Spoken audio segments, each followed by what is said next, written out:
Welcome to Power Your Profits podcast, your friendly guide in bringing your business revenue to the next level. Listen as host Susie Carter hears inspiring stories of success from her fellow entrepreneurs and transformational leaders. Prepare to make significant change to your strategies as they unravel the secrets of building multi-million-dollar businesses and the most effective tips on finance, marketing, and sales accountability. If you want to make your first step towards explosive business growth, this is the right podcast for you. Without further ado, here is your host, Susie.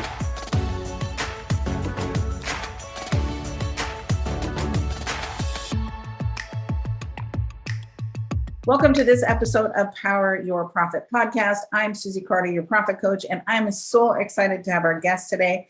Karen Biscone is the creator of the transformative 5-minute success concept. She's written 3 books around this, but her newest book is called Flip Time, Love Life is a Heroine's Journey, and it's a tale of loving your life while you create and co-create a life of your dreams. Make sure you stick around. We're going to talk about 5 simple success principles that you can do in 5 minutes a day. Welcome back to Power Your Profit podcast. I am here today with one of my special friends. You're going to love Karen. Karen is the creator of the 5-minute success concept. Karen, thank you for being here. So excited that you're here. Why don't you share, Karen, what your badassery is? I always like to ask my guests, just brag a little bit, because we're not good at that, right? And it's good to hear when you're like, here's what I've done in the world, and here's why we want to pay attention today. Well, Susie, I love the whole idea behind Power Your Profits, because if you think about it, I mean, that's how businesses really can achieve a higher level of success. And that is how they can make contributions to the people who work for them, their community, their clients, and beyond. So thank you for bringing this message to out there, putting it out there. Absolutely. So share with everyone some of the brilliant, amazing things you've accomplished in your life, right? Because we're seasoned. We're not young bucks, right? We're seasoned. We're spicy, but we're seasoned. Well, I like the seasoning part of it. So my space I'm in is real estate, residential. I am what's known as a mega agent, which means I lead a team inside of a brokerage based in the Northern Virginia, Washington, D.C. metro region. So just to give you an example of numbers, in 2020, our team of 3 agents sold $100 million in real estate in a very high sophisticated market, average sales price of $1 million. So you can do the math. And this is recording the end of October in 2021. And we passed that up the end of September. So we've been rocking and rolling over here. So there was along the way, I got into the residential space out of the commercial side. I started out in dirt in the out of college, and then my husband's career moved us to the DC metro region, and I actually was pretty much outside the workforce for about 10 to 15 years. My husband's career, he traveled a lot, and I wanted to be home. It wasn't my skill set, but I'm glad I had those years. When I re-entered the workforce, I re-entered on the commercial side, and I worked for the Staubach company on the Nextel account, and I was in charge of the sales engineering and warehouse offices.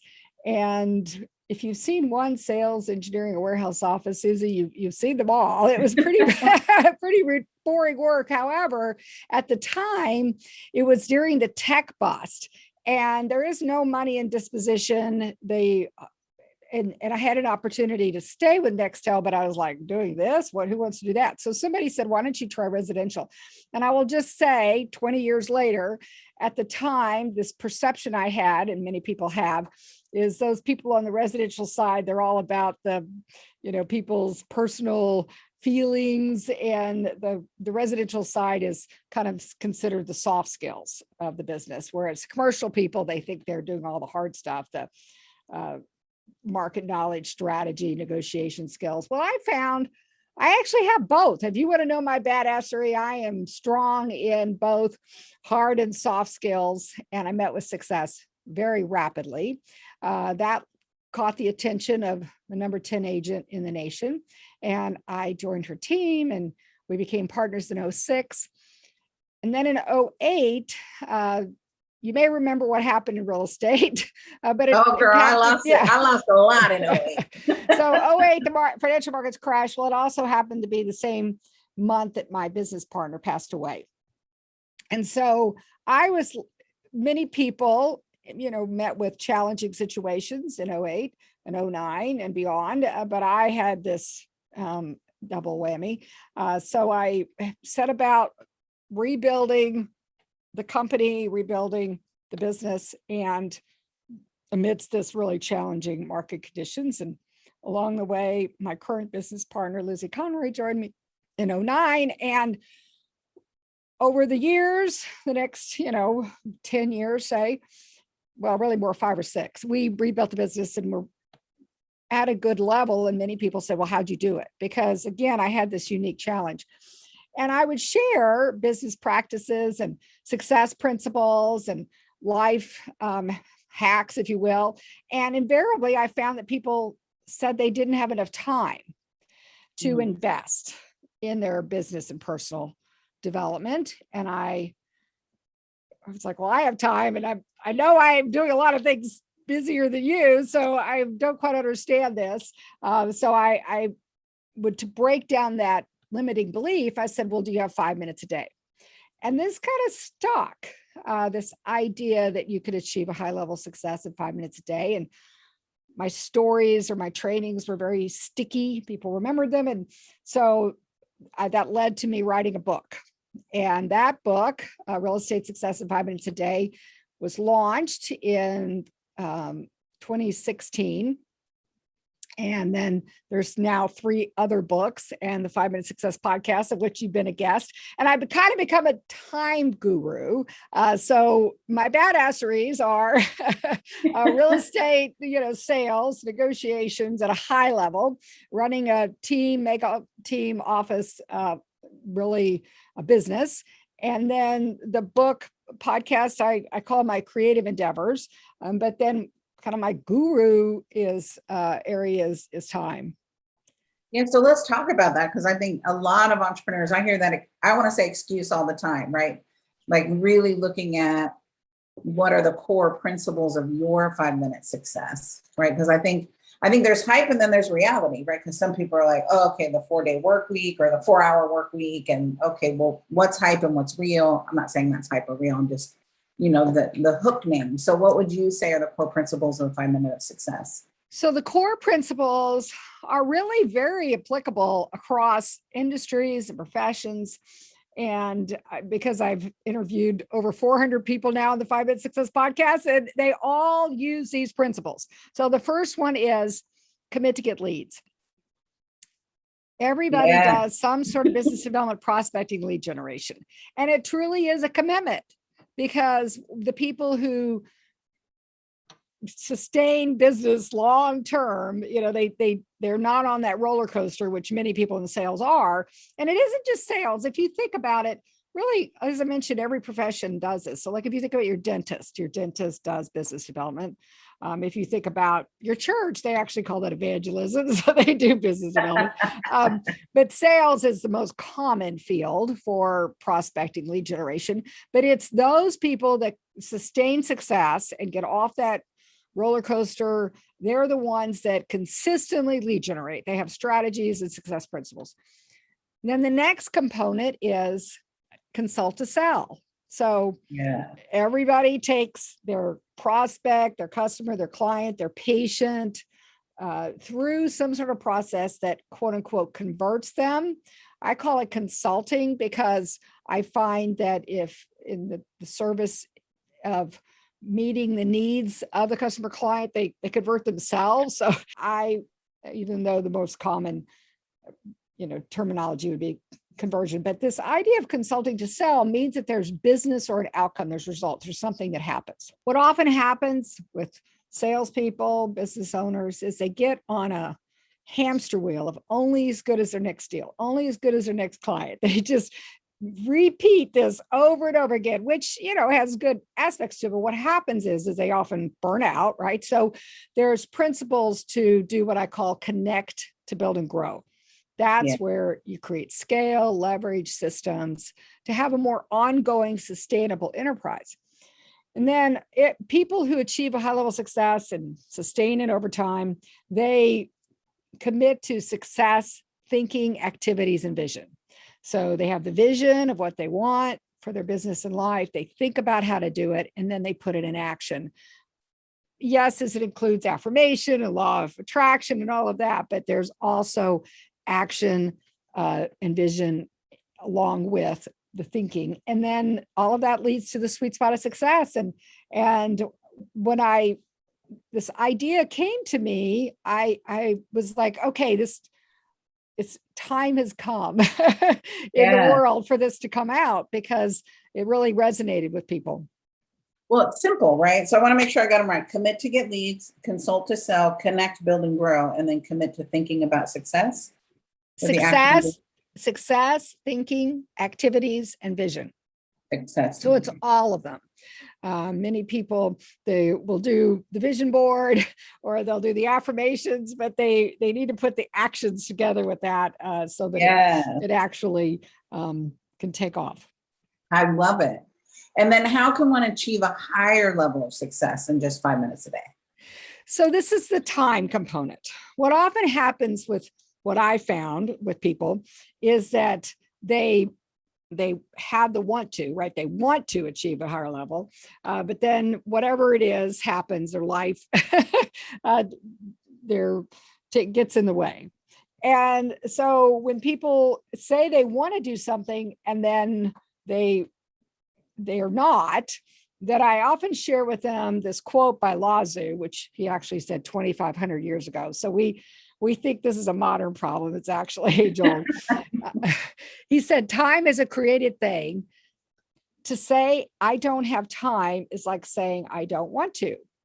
Right. So this resistance of what is stopping you from doing what you say you want to do, if you want to break through that, one of the strategies to success I've had many people use is the idea of starting small and building up. And that is a key component of 5-minute success. So you start small and you meet with success consistently, then you're going to start to experience the benefits of it. And then you'll want to do more.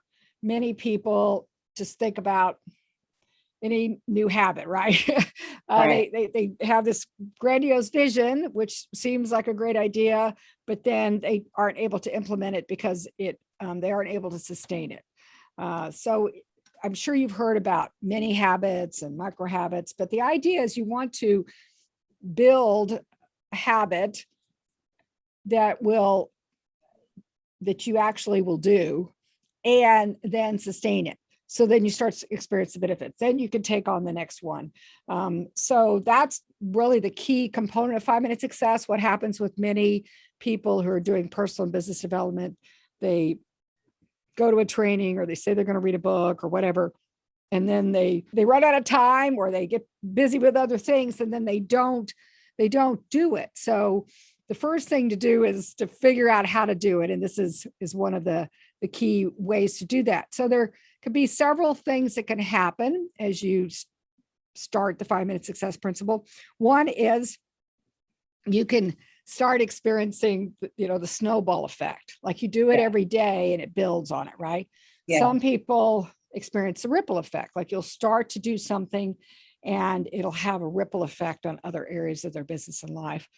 Some people, it's more of a domino, like you knock over one thing and then it knocks over others. Some people it's exponential, like they make one change and then it just, they're able to make more significant changes. So the idea is to start. And then the other thing that I'll say what happens to many people is this, what some people call the Einstein effect, because time is truly relative. This is even part of my time guru-ness, putting on my time hat. What one does with their time actually does matter. Okay. So the best, the way Einstein explained it is, if you were to put your hand on a hot stove you immediately know, not to do that. You can't sustain that, right? It's painful. But if you were doing something with someone you love or something you're passionate about, that's where you have the experience of time flies by. So what happens with investing your time in things that are meaningful, time will fly by. Even short amount of time will have a huge amount of impact. People often continue to do things that aren't meaningful to them and are painful to them. I'm going to use some examples like sitting in traffic, or if you're, maybe your inbox, your email box, or meetings sometimes, or just certain things that they do in their life. They continue to do them, but they drain them. Yes. They drain their energy. So what it's really, the impact over time is, and even it could be short, but over time, is that you'll start to increase your energy by doing the things that bring you meaning. Yes. And then when you do more of that, then you're going to want to do more of that, right? So that's one strategy to success and one way of looking at it that oftentimes helps people, because it really isn't time management. If you think about it, time is not something you manage, you're managing yourself, right? The time is a human construct. So it's yourself you're managing. So first of all, you have to realize that the only person you can change is yourself. So you have to change yourself. But the other aspect of it that many times people talk about is this whole idea of work-life balance. Which I think is a delusion. It is, because if you really think about balance and like a scale, do you really want, if you were like to try to achieve work-life balance, that means that every time work is good, life is bad, and every time life is good, work is bad. Yeah. That is what we really want, is a whole life, a full life. Yes. In all areas of life. Right. And then you start getting bored, right? When it's, the status quo, then, we're creators, entrepreneurs are creators, business people are creatives, and all of a sudden you create more and blow something up. It's like, no, let's look for harmonization. Let's look at, I love that you say, really increase your energy by things that give you joy, right? It's to go, spending the time. We say it as your highest income producing activity. What's that thing that only you can do and you love doing? Then you're never working. It's all the minutia we do that we don't like, that we're like, I got to do it. No, give that to somebody else and do what you love to do, right? And then the money will come. Well, and that concept comes out of real estate. The idea of real estate to be at its highest and best use. And this is what I explained to somebody. You can use land for a dump, or you can use it for a school. Yeah. So if you think about your mind as your biggest piece of your most valuable real estate, right? Your mind, your time is your most valuable real estate. You will never get that time back. There will never be enough time to do something you don't want to do. Ever. Yes, ever. Never, ever will there be enough time to do something you don't want to do. So put the energy and time into figuring out who could do it, or how you could do it differently, or maybe, why are you doing it? Yeah. What you could do. Put the energy into that. Or the other way to look at it, that's one way to look at it. The other way to do it is, if you start doing what you do love to do, the other things will start to go down in quote unquote priority, because you will truly putting in priority what you love to do and what you're called to do. Are you familiar with the hero and heroine's journey and the call to adventure? But that, no. Okay. But share with us. Yes. So the idea of the hero and heroine's journey is we all have a calling. We all have what you said, a highest and best self. And when we're doing things that are out of that calling, then that's when we're not in alignment. That's not when we're living our best life. And sometimes those are interior things, and sometimes they're exterior.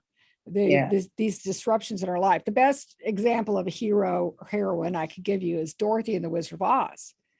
So Dorothy, she actually wasn't happy in Kansas. Right. So the twister came and picked her up and took her out of Kansas. So that was the physical thing, or the exterior thing. But interiorly, she didn't want to be in Kansas either. Right. So she goes on this whirlwind journey, and she meets friends along the way, mentors, and like the Good Witch, Glinda the Good Witch. But she also met friends, Lion, the Tin Man, and the Scarecrow. But she also met with challenges. She met with the Wicked Witch of the West and the Winged Monkeys. But she was on this journey, right, to find what was she supposed to find? She was supposed to find her way back home. Right. But she had it inside her all along. Right. She had to go on this journey to discover that, and to figure out how to do it. And that's what this calling, this hero and heroine's journey calling, is for each of us. And as we discover it, then we may burnout is a really good indicator that journey is over, right? That's what I've learned. I'm like, this isn't fun anymore, right? Because to me, work's fun. And when it's not fun, then I have to start questioning, why is it not fun? What am I doing that's not fun? Because I love what I do. And I've noticed in my hit past, if it wasn't fun, I was complete. Like, oh, I'm done with that now. And then then it's like, well, what do I reinvent myself to? Which is scary, but also exciting, but scary, so that people stay stuck in what they know because that's comfortable. But that growth is not comfortable. If you use Dorothy, she was not comfortable at all. Fear and poppies and sleeping and lions and tigers and bears, oh my. Well, and where you share that's why the hero and heroine's journey is described in a circular format, because we do have more callings. So that's a great way to listen for your callings, if it should be time to think about creating the space for, okay, maybe there is something else I'm called to do. Yeah. Because we often come back, with treasures, like, Dorothy came back with treasures of things she had learned. She realized that she actually, did loved Kansas after all, and her family and everything. So we may come back with those kind of treasures, but we may come back with treasures that empower us to go out on the next journey. And it could be a call to creativity. It could be called to, a business venture. It could be called to relationship. It could be calling to contribution. These are all different kinds of callings that people have. The idea is, though, you have to make the space for it. Yes, you got to make the space. You got to schedule it. That goes back to our schedule, right? Yeah, they're so busy that they don't. They know they're not happy, or they know that there's something wrong. Another way to look at this that I share with people is, if you think about Maslow's hierarchy of needs. Yeah. So many people work their way up the pyramid. So Maslow, he found that people have these basic physical needs. And if you think back to the beginning days of COVID and the pandemic, and it's still going on, but people's basic physical needs, they need to make sure they had toilet paper, and they're really very, very human. Then the security needs, safety needs, well, that's still very common right now. Yeah. But then you have the relationship needs, you have esteem needs, then you have the self-actualization, which is what we're talking about. Right. Because some people call it flow, some people call it zone of genius. And you can't shortcut, right? People want to go, you can't skip belonging, right? And just go to self-actualization. You got to have that community. You can't skip security, because the minute you can't pay your bills, you're freaking out, and you got to go back down to just survival. And I watch people trying to skip. It's like, you're just not there yet, right? And some people it takes longer than others. And I know every time I go start a business, you start over. Even though the business is exciting, you still are trying to figure out survival. Like, can I pay all these people? Can I do all these things? Then you get in that groove. And it's just when you realize there's a cycle and it's cyclical, like, you don't freak out as much, or I don't freak out as much. I'm a systems girl. Like, just give me the system. I think because I am so creative and I do like to generate, but the system gives me safety and going, this is the process of where you're at. So talk about that, because a lot of people are facing a lot of big challenges. I know you face some big challenges. Some people call them failures. I call them challenges, obstacles. What was the biggest failure that you've had, that you experienced, and how did you boomerang back? What did you learn from it? What was your Kansas story, right? Because that would be your Dorothy story. I appreciate you asking that because I think this is very powerful. My Dorothy's story was I had people tell me over and over again to write a book, and I kept saying I didn't have enough time. And I total limiting belief, right? And so I was on this weekend retreat with some other women. I'd been in a coaching program with them, and we were all to share on the last day what was stopping us from doing our vision. And my vision was to write this book. And I had this just light bulb go off. And several other women there still to this day say they saw it. But the epiphany I had was the only one stopping me was me. Yes. And I'm self-employed. I have a supportive family, husband, business. I was like, wow, that really was very insightful because I kept looking outside of me for things to change in order for me to feel like I could go write this book. And so I actually found that to be empowering because again, up until then, I was waiting for other things to happen or people to do things or to change. So I was waiting for them. Yeah. And as soon as I saw that it was me, I was like, well, I can change me. Now, I'm not going to say it was easy. I still had the same challenges other people have. I still had to figure out where I was going to find the time. I actually, that's when I met Hal Elrod and got introduced to the Miracle Morning, and I set up my morning routine, and that was when I wrote. That's when people do write. And then I had other challenges along the way. It wasn't just, Yellow Brick Road. I had, Wicked Witches of the West and Winged Monkeys too.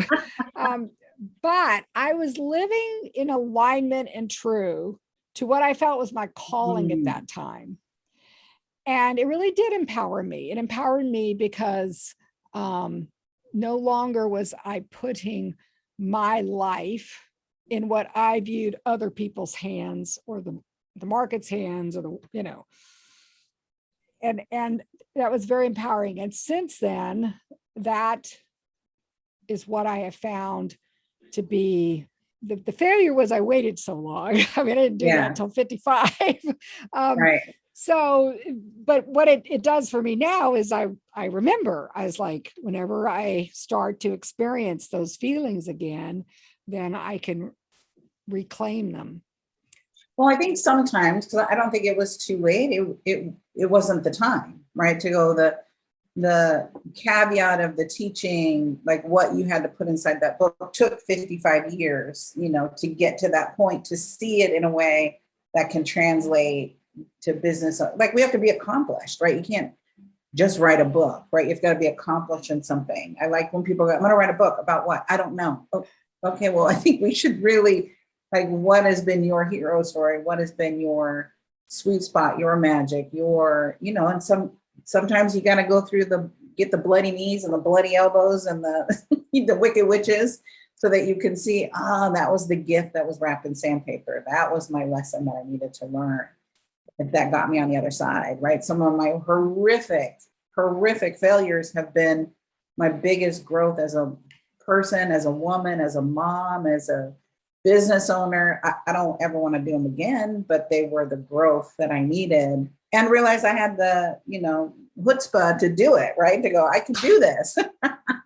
You're tried and you're tested, right? It's a great story because I talk with a lot of people, right? That the person stopping them is them. And I can share, change the way you look at things, and the way you look at things changes. As soon as the way I changed the way I looked at it, then I saw how I might do it. Yes. And then I started doing it. I started small and I built up, but I started doing it. And when I started doing it, then I could see the next step and the next step and the next step. Many people just don't get started. Before then, I just didn't get started because I had this holding me back, this limiting belief that I didn't have time or the money to write a book. And so that's the message of my lesson learned, my failure for your community. I think you have to have people around you, right? I'm a big advocate of your tribe is your vibe. Who's inspiring you? If you're the only one inspiring people, that's a whole different level of burnout. If you're not ever being poured back into, like investing in yourself, investing in I love to read, love podcasts, education is my, I'm a lifelong learner. We're never done, right? So if you could be remembered, Karen, for one thing, what would that one thing be? To do that for people, to help them be inspired, to recognize where they're stopping themselves, and to help them start or go on their called adventure, their hero's journey. And it could start small and build up, but by achieving it, 5 minutes a day, but that I could be remembered for that would be very meaningful for me. I love that. And so you coach people, right? I do. And if I'm actually going to offer to your community that if they want to, I'll have a free 30-minute consult to see if that would be something that would be beneficial to them and their life and business. They could go to the website, which I'm sure you're going to put that information. Yeah, we'll put it in the show notes. Right? But it's easy. So, it's the number 5 minute success. Yeah. So we'll put that in the show notes so that you can have that. What's one question, Karen, you wish I would have asked you? So would there have been anything that I would have done differently? And would you have? Would I have done it differently? Again, it's interesting. It's always, I say always, reflection and looking back. It's easier to see it in hindsight. I see other people who started earlier, and I do think there's benefit to have experience, but I also think there's benefit to starting earlier. And so that would have been the one thing I would have done differently, is started my real estate career earlier. If I'd known that I could have been this successful earlier on, I would have done it. I just didn't know I could. Yeah. The funny thing, I look back, as I started my first business, I was 23. The confidence, right? Thinking back now, I'm like, I just had some confidence. I just said, I'm going to do this. I know how to do it. Right? I think back, like, it's so brave. Like, just thinking back at how naive I was, not knowing, which was part of the saving grace, is when you don't know. Right. When I sold my last business, they're like, open another business. I'm like, oh, hell no, I know too much. Now that I know what's involved. Yeah. And they're like, no, you need to start another one. No, I need some time off. I need to step back. I need to not have employees and think about it for a while. And, so I think it's, hindsight's 2020. So, well, I appreciate you being here. And again, if you want to meet with Karen, have a delicious conversation, 5minutestosuccess.com/work with Karen, but we'll put it in the show notes so that you don't forget. What a joy to have you. You've been so fun. I love this whole 5 minutes a day. I have 2 pages of notes. I do take notes, when it's juicy conversation, just a great reminder of it doesn't have to be hard. It has to be systemic. We make it too hard. Mm-hmm. And I love that you just reiterated that let's not make it hard. Let's just get started. Find someone who can be your champion in your court. Right. Karen can be the champion in your court. I can be the champion in your court. This tribe can be the champion in your court. Find a tribe that is your vibe, right? And get some support so that you don't wait. Let's get it earlier. Start today. Exactly. Karen, thank you. Thank you so much for joining us. I appreciate you, and I appreciate all your support. Make sure you like this, and make sure you share it with your community and your friends, because this was a juicy topic and delicious. Just 5 minutes of success, 5 minutes a day can be a game changer in your life. Thank you for joining us at Power Your Profit. Karen, you're awesome. I appreciate you, and have a blessed day. Thank you for joining us for this episode of Power Your Profits podcast. Let these building blocks from today's most successful industry leaders equip you with the necessary resources and tools to finally establish the highly profitable business of your dreams. Want to hear more? Listen to more episodes at https://poweryourprofitspodcast.com. And don't forget to subscribe to the show. Now is your time to rise to the top of your game, so be sure to catch our next episode. Until next time,